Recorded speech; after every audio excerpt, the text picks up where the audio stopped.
So I have a customer that has a 2003 Nissan Pathfinder. Lost all the keys. Getting ready to make them a key for their car. Getting ready to start the programming process. I will be back with a part 2 when the keys get made.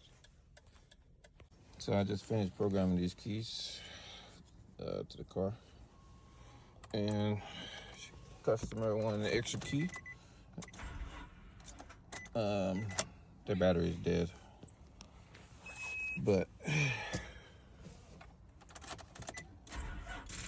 both keys does get it going.